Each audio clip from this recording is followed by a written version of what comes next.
Varões israelitas, escutai estas palavras: a Jesus Nazareno, varão aprovado por Deus entre vós com maravilhas, prodígios e sinais, que Deus por ele fez no meio de vós, como vós mesmos bem sabeis.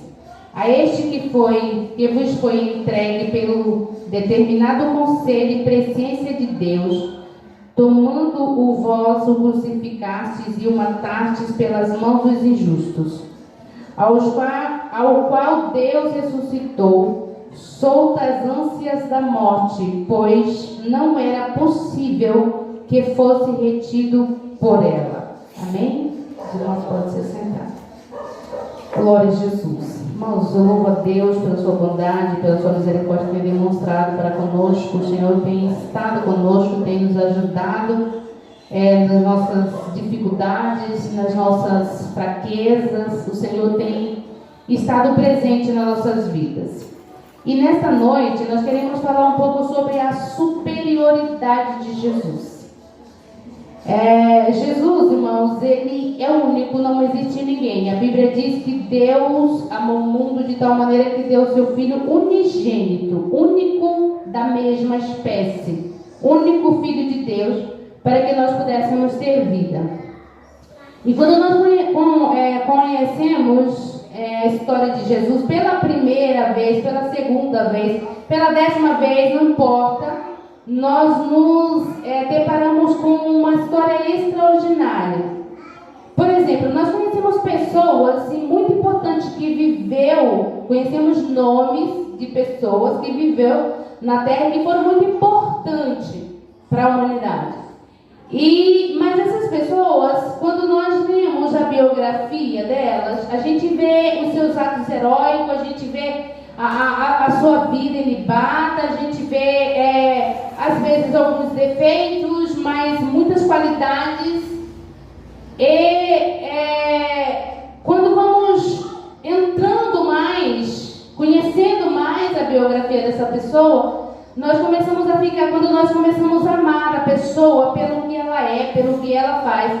E quando vamos adentrando mais na história, a gente começa a ficar triste. Por quê? Porque a gente sabe que o fim vai chegar, que logo essa pessoa vai morrer, e aí vai aparecer fim. E aí vai ficar aquele vácuo, vai ficar aquele vazio.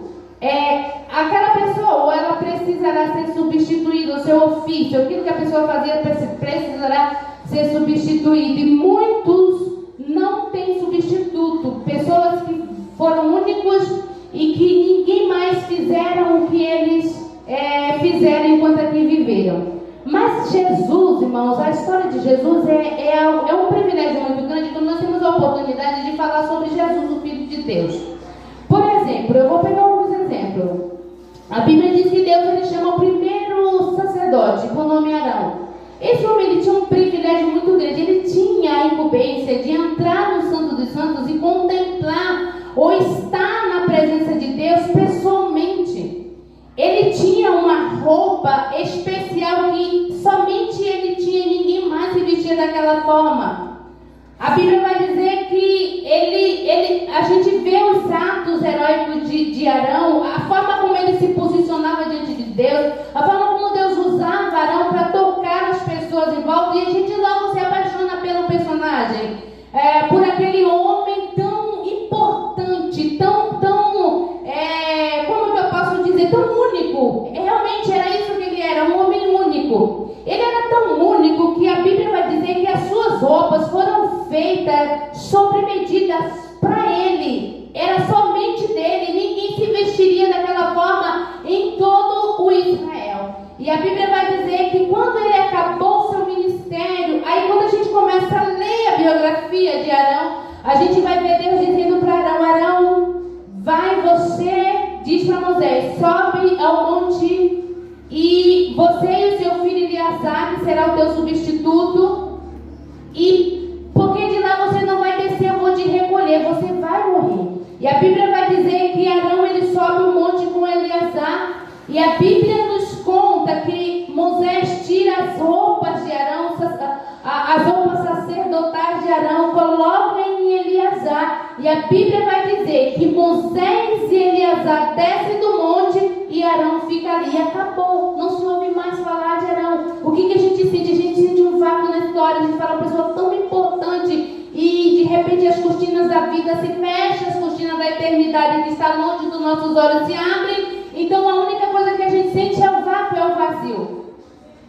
E aí a Bíblia também vai falar do rei Davi. Que homem importante foi o rei Davi, o grande rei. A Bíblia chama Davi de um grande rei. E a Bíblia vai dizer dos feitos heróicos de Davi, das suas guerras, das suas batalhas, da forma como ele adorava a Deus, da forma como ele amava o Senhor, como ele temia o Senhor, o exemplo que ele foi para mim e para todas as gerações depois dele. E aí nós vamos lendo e vamos vendo, não tem como não gostar de Davi, vamos encontrar alguns tropeços na vida dele, mas depois nós encontramos um homem, ao se levantar com um potencial de arrependimento muito grande. Eu entendo que Davi, ele era o homem segundo o coração de Deus, porque ele tinha a facilidade de olhar para si, contemplar os seus erros e ver em Deus a sua justiça. E nós encontramos ali Davi pecando, depois Davi caindo, e quando Davi, ele cai em si, ele percebe que pecou contra Deus, ele não vai diante de Deus e fala: Senhor, por favor, eu quero que o Senhor não tire de mim o reino como o Senhor tirou de Saul e passou para mim. Não encontramos Davi falando isso. Ele diz: Senhor, não retire de mim a tua presença, não retire o teu Santo Espírito de mim. Davi, ele estava dizendo com todas as letras que Deus poderia tirar tudo dele, menos a presença do Espírito Santo. Então, quando você olha isso em Davi, você está triste pelo pecado que ele cometeu, mas agora você se alegra por você poder ver nele, ter nele um exemplo de: não importa o que eu fizer ou o que eu fiz, se eu me arrepender, Deus me restaura como ele restaurou Davi. Mas aí a Bíblia vai dizer que Davi já estava avançado em idade, velho, já doente em uma cama, precisando ser auxiliado por outra pessoa. E a Bíblia diz: e Davi morreu, ele dormiu com seus pais. E fica um vácuo, a humanidade sente a falta. Se nós, lendo a Bíblia, sentimos a falta desse homem, imagina as pessoas que estavam vivendo ali, debaixo do seu reinado, debaixo do temor do Senhor, que vinha sendo dispensado através de Davi.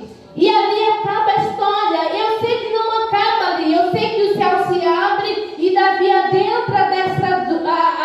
dentro dos portões celestiais, e ele está esperando o dia do arrebatamento para ser ressuscitado e subir com a igreja. Mas para nós acaba ali. Nunca mais ouvimos sobre Davi, nunca mais vimos Davi guerreando, lutando, se arrependendo. Nunca mais. Fecha-se as cortinas. A Bíblia também vai falar de um homem especial, João Batista. Irmão, só não ama João Batista quem não consegue amar a Deus. O homem, ele foi anunciado por um anjo. O nascimento desse homem foi anunciado por um anjo. E a Bíblia vai dizer que ao nascer João Batista, ele começa a pregar e a falar que Jesus estava chegando, que o reino de Deus estava vindo e levando uma multidão de pessoas ao arrependimento. A Bíblia diz que as pessoas da Judeia, de Samaria, iam ter com João para ser batizado em testemunho contra os seus próprios pecados, em prova de que estavam arrependidos. E aí nós encontramos João, um homem destemido, que não tinha medo de nada nem de ninguém. A Bíblia vai dizer que ele enfrenta Herodes quando ele confronta o pecado de Herodes, e ele sabia que aquilo era muito perigoso, mas ele não tinha intenção de agradar homens, ele não tinha intenção de servir homens,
Senhor. E aí a Bíblia vai dizer que João morre. Quando João morre, a perda de João, irmão, foi tão pesado que o próprio Senhor Jesus, quando ele soube que João havia morrido, ele pega os seus discípulos, entram no barco e fala: vamos sair, vamos ficar afastados, vamos viver o luto. Era isso que Jesus estava dizendo. Nós estamos tristes. João Batista morreu, foi assassinado. Mas aí a palavra de Deus diz que Jesus não conseguiu fazer isso também, porque a multidão seguiu Jesus e queria ouvir as suas palavras, e Jesus começa a falar. Então, o que eu estou dizendo, irmãos? Eu estou dizendo que quando as pessoas morrem, fica um lugar vazio. A Bíblia diz que o homem existe hoje, amanhã ele morre, daqui a pouco nem a casa onde ele morava é mais reconhecida, o lugar onde ele vivia já não é mais reconhecido, o carro que ele dirigia será dirigido por outro, a mulher que ele tinha será viúva e casará com outro, os filhos ficarão órfãos.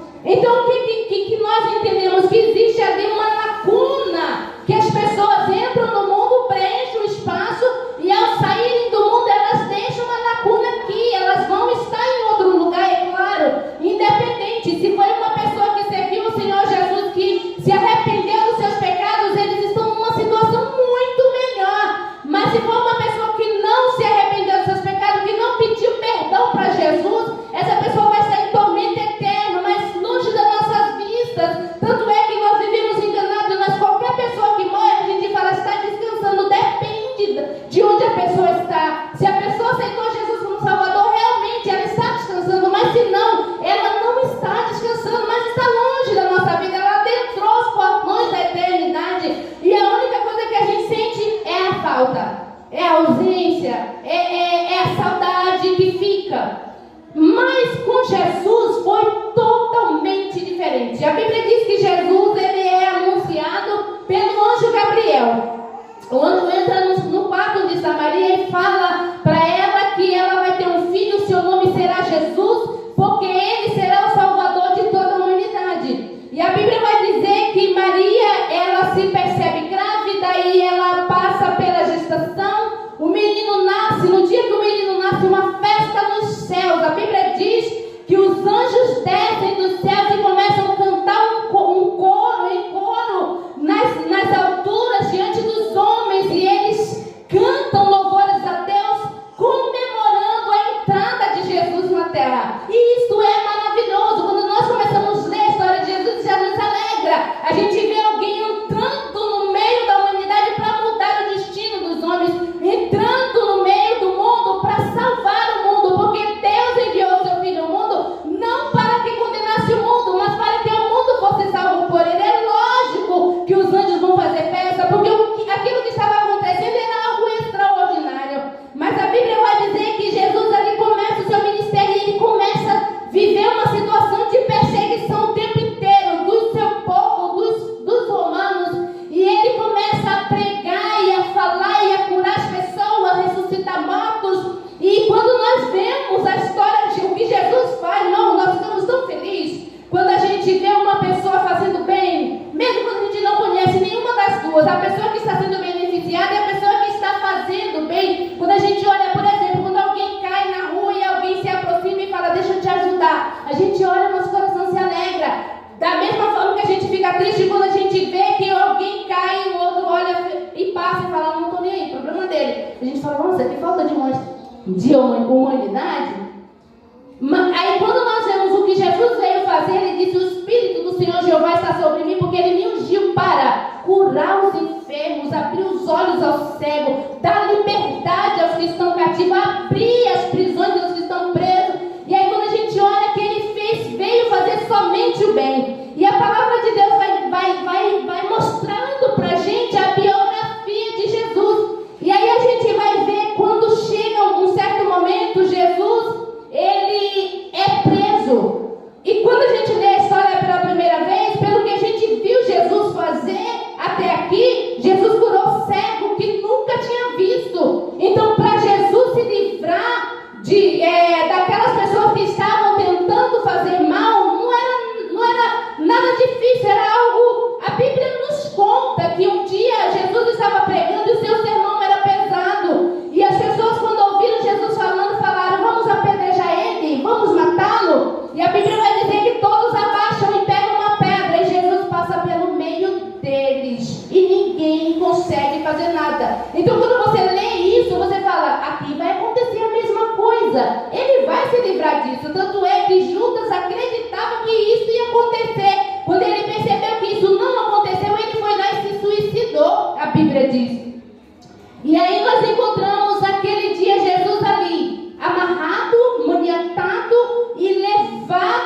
criminoso, e aí você começa, quando você lê pela primeira vez, você não consegue parar, porque você quer saber onde que aquilo vai dar. E a Bíblia vai dizer que Jesus é levado para ser julgado, tem um juízo injusto, um julgamento injusto. E a Bíblia vai dizer que o juiz, por exemplo, uma coisa que deixou meu coração em suspense, foi quando ele foi apresentado para Pilatos, e Pilatos olha, interroga ele, sai com ele e fala assim para o povo: eu não vejo nenhum crime nesse homem para matá-lo, eu posso mandá-lo embora.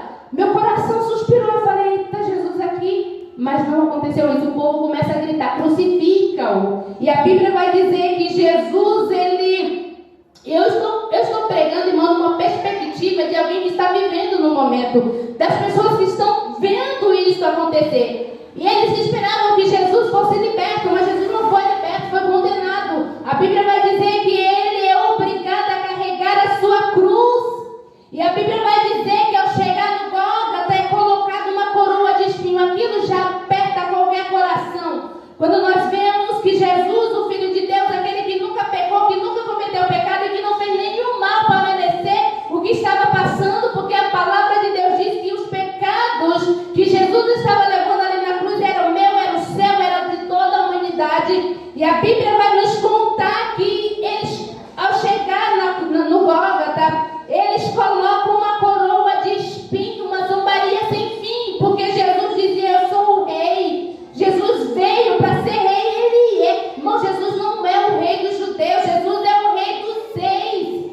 E a Bíblia, a palavra de Deus diz que coloca uma coroa de espinho em questão de zombaria. Colocam Jesus na cruz, e quando eu imagino aqueles pregos descendo na sua mão, não era um preguinho, não, irmãos, era um prego que tinha que segurar o corpo de um homem de mais de 70 quilos. E a Bíblia vai dizer que ele é pregado na cruz, e ali o seu coração aperta e você fala: alguma coisa vai acontecer aqui. Aí o centurião romano olha para Jesus e fala: se você é o Filho de Deus, desce daí. Aí o nosso coração se aperta, porque nós sabemos que Jesus é o Filho de Deus. Deus havia dito para todo mundo ouvir: este é o meu Filho amado em quem eu tenho prazer. Todo mundo escutou a voz dos céus. E agora o centurião disse: você é o Filho de Deus, desce da cruz. E aí Jesus não desce da cruz, irmãos, porque Jesus veio cumprir um propósito. Ele veio cumprir o propósito de salvar a humanidade, de salvar a minha. Você nos dá a oportunidade, a opção de não ir para o inferno. Irmãos, a única opção que a gente tem de não ir para o inferno não é ser bonzinho, não é ser religioso, não é para a igreja todo dia, é aceitar Jesus, reconhecendo os nossos pecados e aceitá-lo como o nosso Salvador. Dizer: Jesus, eu aceito o que o Senhor fez por mim. E a palavra de Deus vai dizer, continuamos lendo, e nós vemos Jesus erguido, a cruz é levantada e ele fica ali por 3 horas. E eu imagino as pessoas, a sua mãe, os seus discípulos ali olhando e pensando: algo vai acontecer, ele não vai morrer, ele é o Filho de Deus.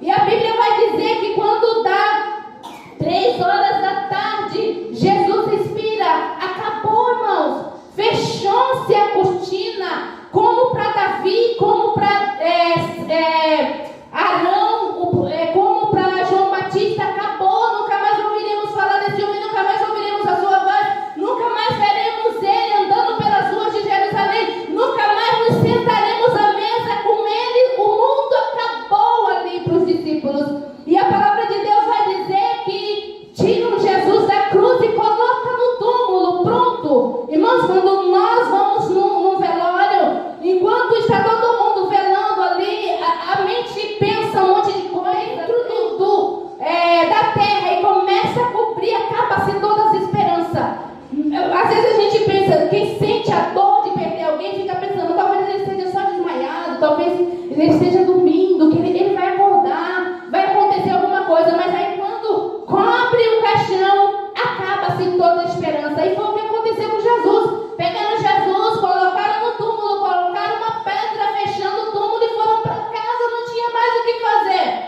E aí é que entra o que nos alegra. Irmãos, quem lê isso e não se entristece com a morte de Jesus, a pessoa está com problema de humanidade mesmo. Porque nós vemos ali, a Bíblia deixa claro em todos os evangelhos que Jesus não fez nada para merecer aquilo. A Bíblia deixa muito claro. Por isso que Jesus foi julgado 3 vezes.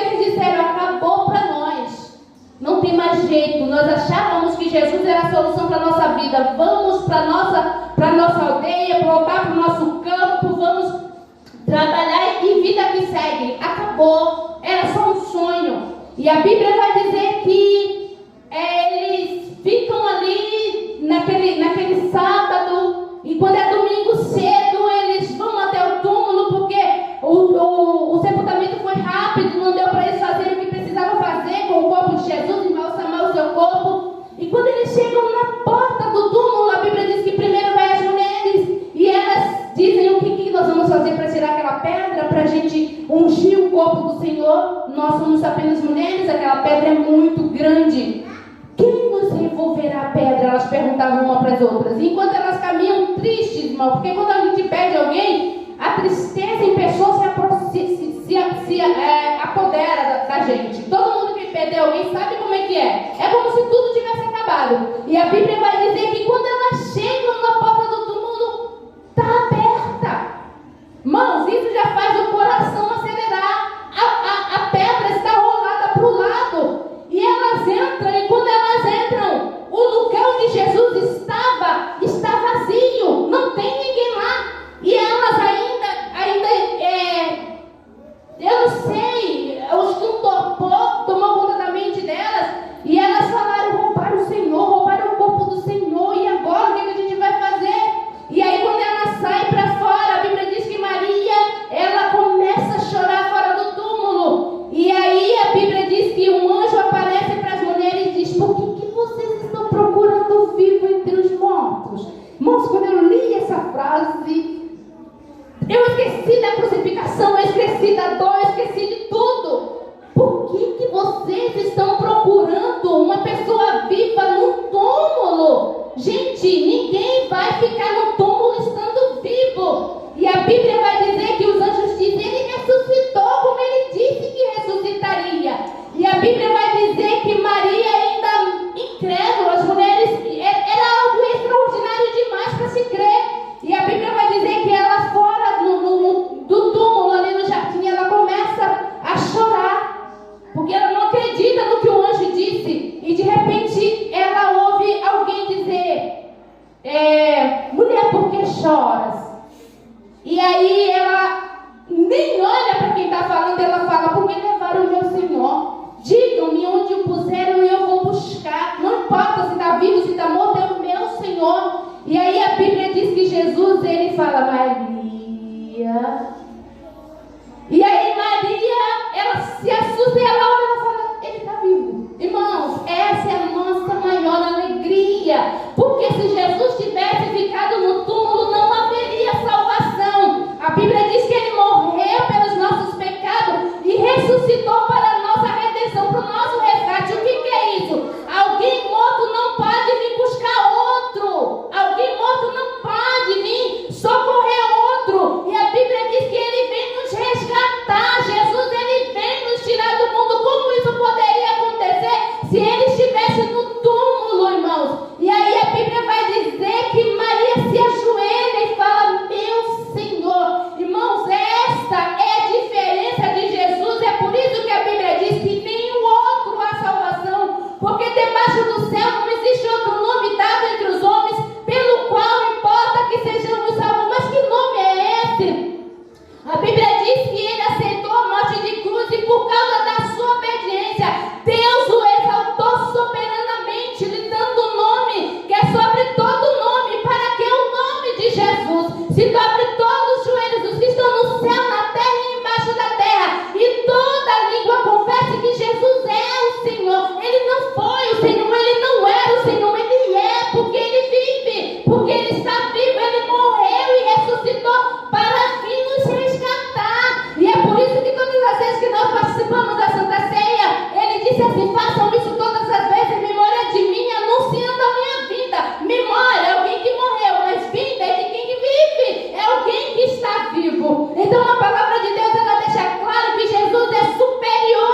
aconteceu 3 dias atrás, Jesus, o profeta de Nazaré, mataram ele de uma forma terrível na cruz. Hoje já é o 3º dia e a nossa esperança acabou. E Jesus continua andando com eles e dizendo: mas na Bíblia não está escrito, na Torá não está escrito que era necessário, Isaías não fala que ele ia morrer. E aí eles começam a andar com Jesus. Chega no momento que anoitece, eles chegam nas suas casas, na casa onde eles estão indo, e a Bíblia vai dizer que Jesus, ele faz de conta que vai continuar caminhando, e eles falam: não, fica conosco, vamos, pernoita aqui, porque já é tarde, a noite já está chegando, e amanhã você segue o seu caminho. E Jesus aceita, e eles colocam uma mesa, e quando eles colocam o pão, eu imagino Jesus se antecipando, pegando o pão, erguendo para o céu e agradecendo de uma forma que somente ele fazia. Irmãos, lembra que eu falei que não existe substituto para ninguém, nós somos únicos. A forma que Arão servia era diferente de Eliezer.